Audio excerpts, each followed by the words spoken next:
नमस्कार दोस्तों, पहाड़ी खबरनामा न्यूज़ पर एक बार फिर आप लोगों का स्वागत है। और आज की सबसे बड़ी खबर ये है कि टिहरी बांध प्रभावित जो क्षेत्र है, वहाँ पर अगर अब आपको अपना घर बनाना हो या फिर आपने अपने घर का रिनोवेशन करना हो, तो आपको उसके लिए जो प्राधिकरण वहाँ पर नया बना है, उसमें अपना नक्शा पास कराना पड़ेगा। यानी कि टिहरी विशेष क्षेत्र पर्यटन विकास प्राधिकरण जो बना है, उसके अंतर्गत जो तमाम टिहरी बांध से प्रभावित गांव आए हैं, जिसमें से कि अ, घनसाली की जो क्षेत्र है, घनसाली जो तहसील है, इसके 12 गांव इसमें आए हैं, जाखड़ेधार के 17 गांव, प्रतापनगर के 20 गांव और कंडीसौड़ और टिहरी के 28 गांव।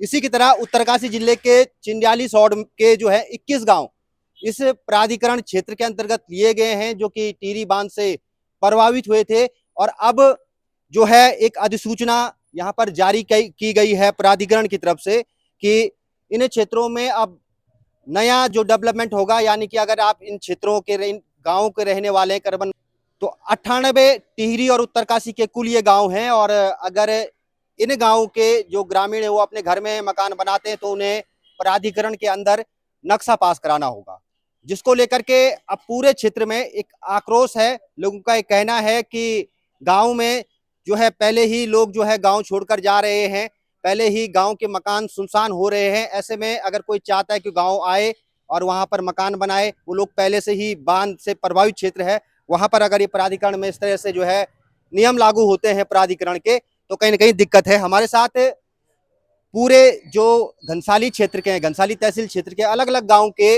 लोग हमारे साथ इस समय मौजूद हैं, जो इस नियम से प्रभावित होंगे। उन लोगों से हम बातचीत करेंगे। तो टिहरी के घनसाली तहसील के जो 12 गांव हैं, असेना, बौर, चाकरू, देवल, गोजियाना, घोंटी, मोलनो, ननुआ, पडागली,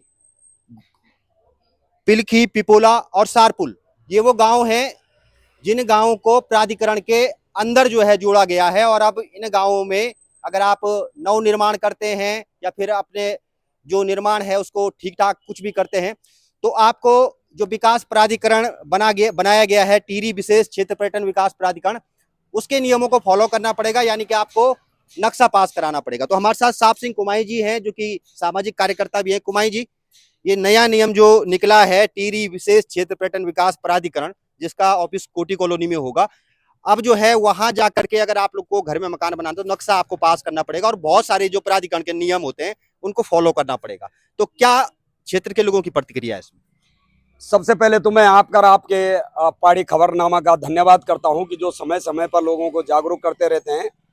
दरअसल में प्राधिकरण के द्वारा ये नक्शा पास की जो पहाड़ी क्षेत्र में ये हम पर थोपा गया है, ये बिल्कुल गलत है। ये पहाड़ी क्षेत्र में लागू नहीं होना चाहिए।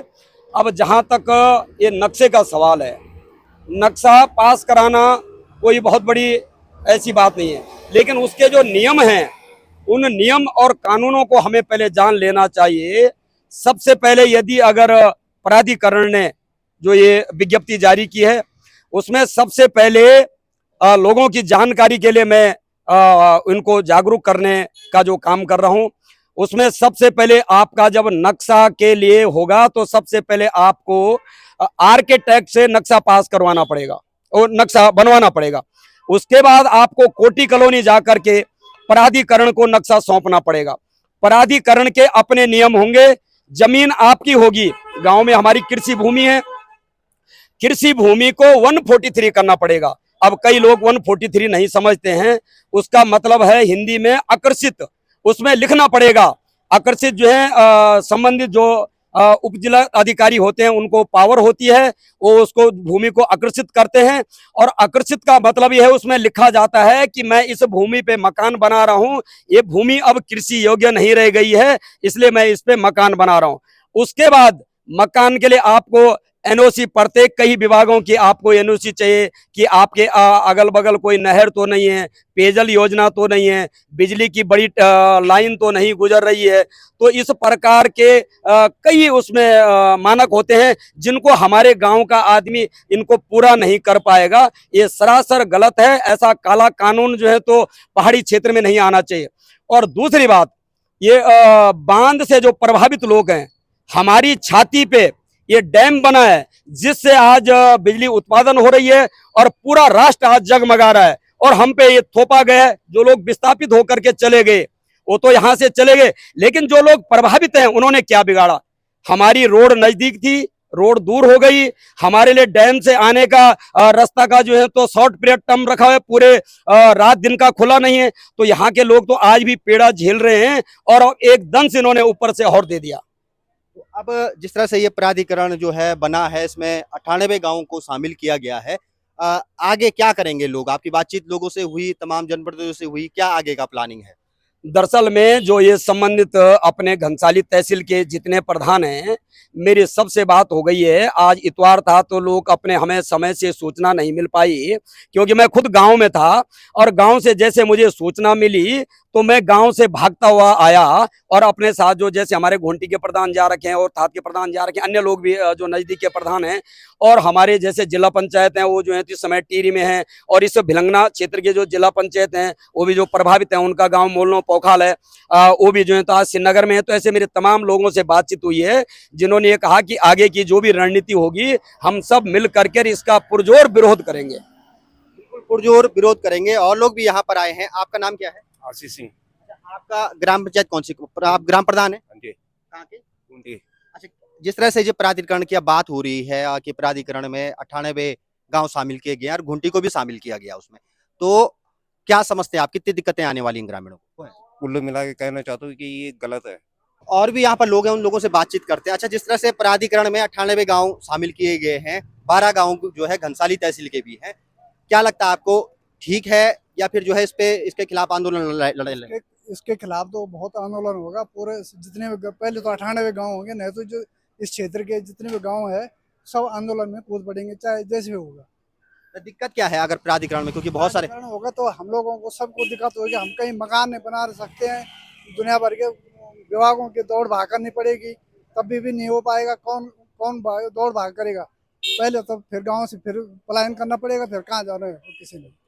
तो बिल्कुल जिस तरह से टिहरी विशेष क्षेत्र विकास प्राधिकरण का गठन हुआ और उसमें 98 गांव शामिल किए गए जो कि टिहरी बांध से प्रभावित हैं, और अब जो है जिसका उसका जो है अधिसूचना भी जो है जारी की गई है। सूचना पेपर में जो प्राधिकरण की तरफ से एक जारी की गई है कि जो है इन क्षेत्रों में अगर कोई आवासीय या फिर गैर आवासीय भवन, गैर आवासीय का मतलब है कि अगर आप जो है जानवरों के लिए भी बनाएंगे तो उसके लिए सबसे पहले नक्शा उसका पास करना पड़ेगा, और नक्शा पास करने के कई नियम हैं जिसमें कि जो है पार्किंग है, उसके साथ ही अग्निशमन विभाग की भी वहां पर एनओसी लगेगी। वहां पर जो है बहुत सारे विभाग, राजस्व विभाग और जल संस्थान, तमाम विभागों की एनओसी उस पर लगेगी। तो ग्रामीणों को अब उस नक्शा पास कराने के लिए सरकारी दफ्तरों के चक्कर काटने पड़ेंगे, इसके साथ ही शुल्क भी वहां पर जमा करना पड़ेगा। और जो मकान गांव में सस्ते में बन जाता था वो मकान की कीमत भी जो है अब इससे कहीं ना कहीं बढ़ेगी। तो लोगों का ये कहना है कि वो उसका पुरजोर विरोध करेंगे और आने वाले समय में इसको लेकर के आंदोलन करेंगे। तो आने वाले समय में क्या है? आने वाले समय में तो देखो हमारे जितने भी प्रधान हैं पूरे, चाहे वो भागीरथी घाटी हो या भिलंगना घाटी हो, सब लोग इकट्ठे होंगे और जितने भी जागरूक जनप्रतिनिधि हैं सब इकट्ठे होंगे और इकट्ठे होकर के ये जो कुल मिलाकर के ये जो नियम थोपा गया है, जो आदेश जारी किया गया, ये जो है इनको वापस लेना पड़ेगा। अब जहां तक मकान की बात रही, यदि अगर हमने गलती से मकान बना दिया, उस मकान को वो जो है तो अवैध माना जाएगा, और अवैध माना जाएगा। यदि चोरी छिपे किसी ने बना दिया तो इनकी टीम आएगी और उस मकान को तोड़ देगी। शहरों में देख लो कितने बुरे हाल हैं। अब यहाँ गांव में तो ये होता था कि गरीब आदमी है और रह कौन रहा, पहाड़ों में गरीब लोग रह रहे, और गरीब आदमी है तो गरीब आदमी स्वयं अपना मकान बनाता है। अब जो गरीब आदमी होगा, जो गांव में जो है तो गरीबी रेखा के नीचे अपना जीवन यापन कर रहा है, जो आदमी अपना मकान स्वयं अपने आप बनाता है, अब उसको जो है ऑफिस के चक्कर काटने पड़ेंगे, और चक्कर काटने के बाद जो है फीस अलग जमा करनी पड़ेगी, और इसमें जो है तो फीस जमा करने के बावजूद जो है तो कई दिन लगते हैं। और लोगों का क्या होगा कि जो लोगों की पूंजी है, जमा पूंजी है, वो लोगों की जो है तो लुट जाएगी इस नक्शे के चक्कर में। यहाँ जरूरत क्या पड़ी नक्शे की? नक्शे की तो यहाँ कोई आवश्यकता ही नहीं है। पहाड़ी क्षेत्र है और यहाँ जो हमारे राजशाही परिवार पहले रहे हैं, उन्होंने हमें जो है तो जल जंगल और जमीन पे अपना जो अधिकार दिया है वो आज ये जो है तो समाप्त होने जा रहा है। तो हम जो है तो इसका जो है तो ये प्राधिकरण बना, इसका जो है पुरजोर विरोध करेंगे और घोर विरोध करेंगे। बिल्कुल, तो लोगों का ये कहना है कि आने वाले समय में इसको लेकर के वो एक बड़ा आंदोलन करने वाले हैं। धन्यवाद।